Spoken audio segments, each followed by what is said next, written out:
Selamat pagi, selamat siang, selamat sore, selamat malam, kapanpun dan dimanapun Anda menonton. Semoga Anda selalu sehat selalu. Dan saya di sini bernama Faris Samando dari jurusan Teknik Industri, Fakultas Teknik, Universitas Brawijaya. Ingin mempresentasikan tentang jurnal saya tulis yang berjudul Mandi Malam sebagai Penyebab Rematik pada Manusia. Abstrak. Jurnal ini membahas mandi malam sebagai penyebab rematik pada manusia. Mandi malam biasanya dilakukan oleh mahasiswa, orang yang bekerja, orang-orang sibuk lainnya yang baru pulang pada malam hari karena aktivitas yang padat. Mandi malam sering disebut tidak baik dan bisa menyebabkan rematik. Banyak orang yang tidak yakin atau tidak tahu mandi malam menyebabkan rematik ini adalah mitos atau fakta. Tapi menurut hasil penelitian, mandi malam dapat dipastikan memiliki efek samping.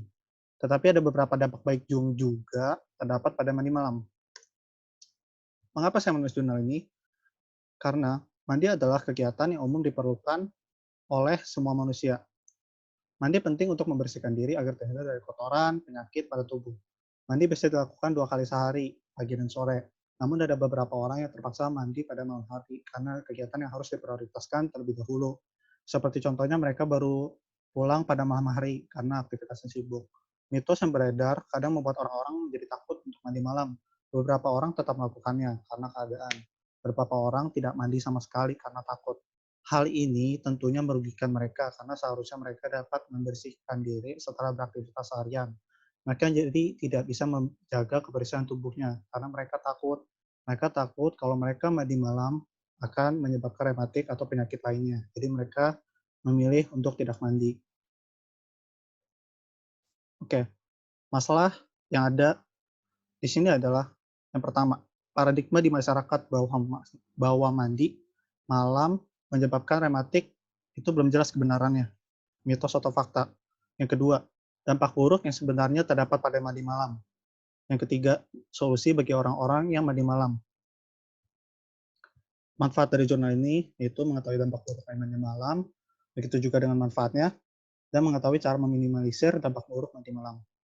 Tujuannya yaitu saya membuat jurnal ini untuk memenuhi tugas mata kuliah Bahasa Indonesia dan mengetahui faktor-faktor yang menyebabkan seseorang mandi malam. Landasan teori saya buat jadi 4 bagian. Itu mandi sebagai keperluan, manfaat mandi malam, rematik, dampak mandi malam. Yang pertama, mandi sebagai keperluan. Orang-orang sering tidak menyadari bahwa sakit yang dideritanya adalah karena tidak menjaga kebersihan tubuhnya sendiri. Cara yang paling mudah dan wajib untuk menjaga kesehatan tubuh adalah dengan memelihara kebersihan tubuh dengan cara mandi yang bersih.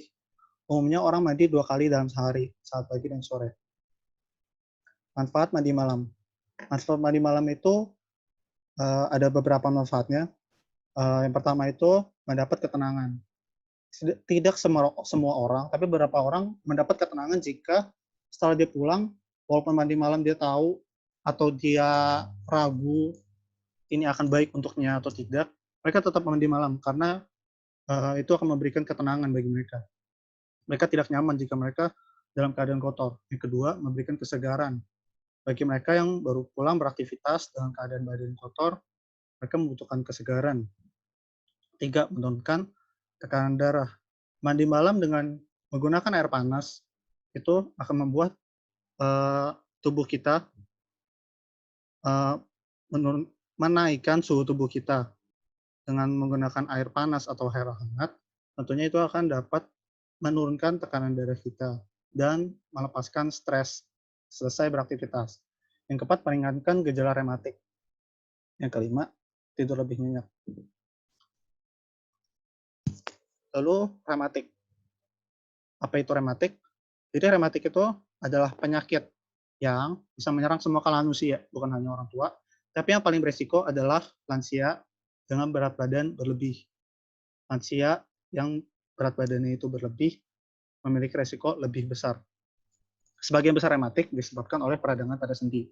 Peradangan pada sendi bisa disebabkan oleh kekurangan hormon estrogen, faktor genetik, osteoporosis, dan lain-lain. Sering bertambah usia seseorang, cairan sendi pun mengalami perubahan komposisi, sehingga menyebabkan nyeri tulang dan sendi yang disebut rematik. Penderita rematik biasanya pantang makanan yang menyebabkan asam urat karena gejala itu mirip dengan rematik.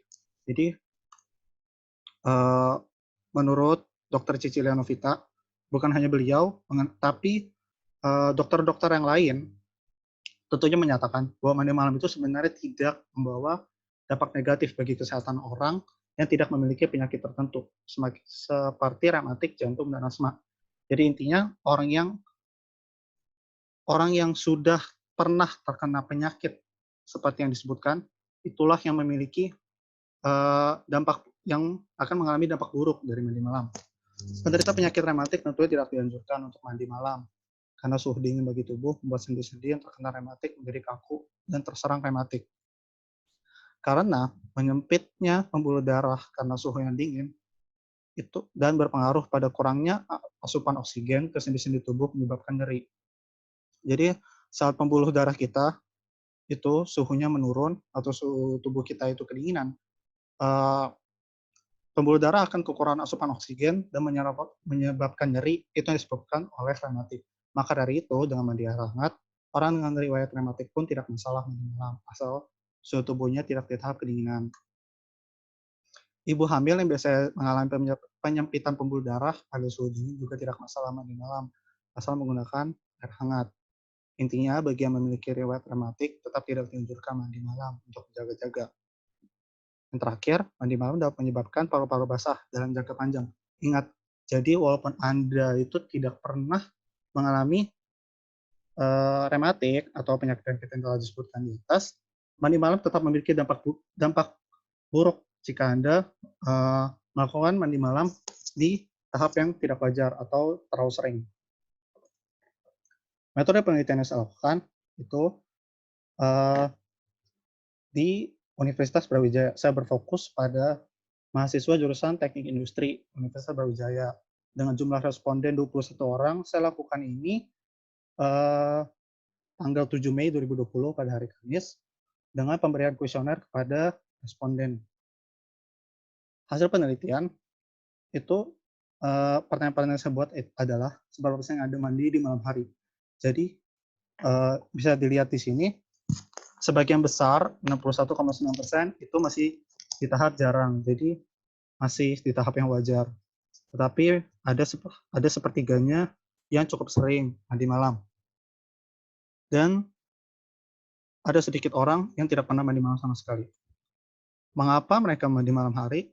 Karena sebagian besar mereka malas mandi saat sore atau menunda-nunda mandi mereka. Sepertiganya itu baru sempat, karena yang tadi saya sebutkan di atas, mereka itu sibuk beraktivitas sebagai mahasiswa, lalu alasan-alasan lainnya ada yang habis olahraga atau agar tidur nyenyak, dan gerah saat malam karena hawa yang panas. Air apa yang mereka gunakan? 52,4% menggunakan air dingin. Sebagian kecilnya tidak tentu, yaitu kadang air panas, kadang air dingin. 42,9% menggunakan air panas atau hangat, yang mana itulah yang dianjurkan. Menurut Anda, apakah benar mandi malam dapat menyembuhkan rematik? Ini saya akan pertanyaan ini menguji apakah sebagai mahasiswa mereka itu tuh menanggapi ini dengan baik atau tidak. Mereka mengetahui bahwa ini tuh mitos atau fakta. Dan 42,9% mereka menganggap ya. Berarti mereka yakin bahwa mandi malam menyebabkan rematik. Yang berarti mereka percaya pada mitos, 42,9%. Dan sepertiganya itu tidak tahu. Mereka tidak mencari tahu atau tidak pernah mendengar mitos ini. 23,8%-nya itu mereka tahu bahwa mandi malam itu sebenarnya tidak menyebabkan rematik. Oke, jadi kesimpulannya, mandi malam dapat menyebabkan rematik itu adalah mitos. Karena mandi malam bukan penyebab rematik, tapi mandi malam memperparah orang yang pernah terkena penyakit rematik.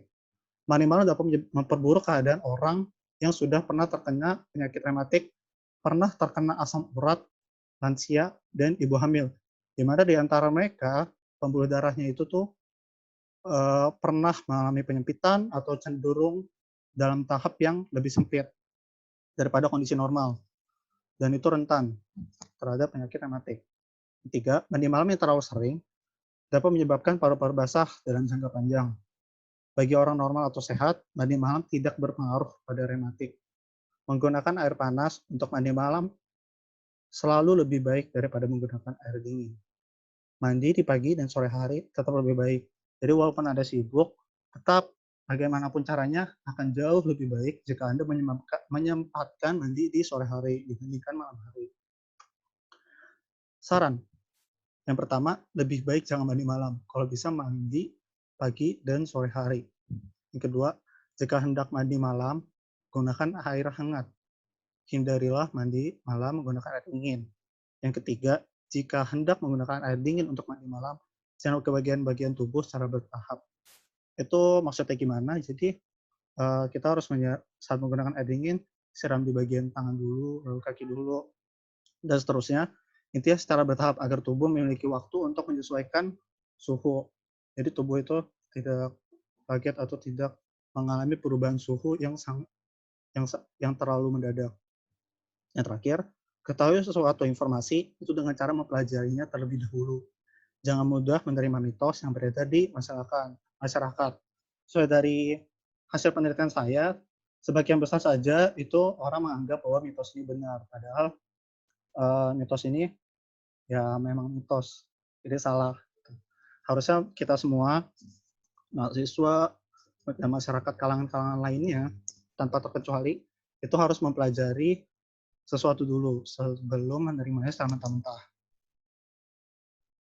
Berikut adalah daftar pustaka dari tulisan saya ini.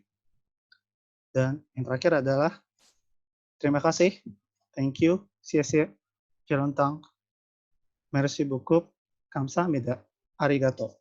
Terima kasih bagi kalian semua yang telah menyaksikan video saya pada kali ini. Saya harap ini sangat bermanfaat bagi kalian semua. Dan jangan lupa tetap berdoa dan tetap menjaga kesehatan, juga menjaga kebersihan. Sekali lagi, terima kasih.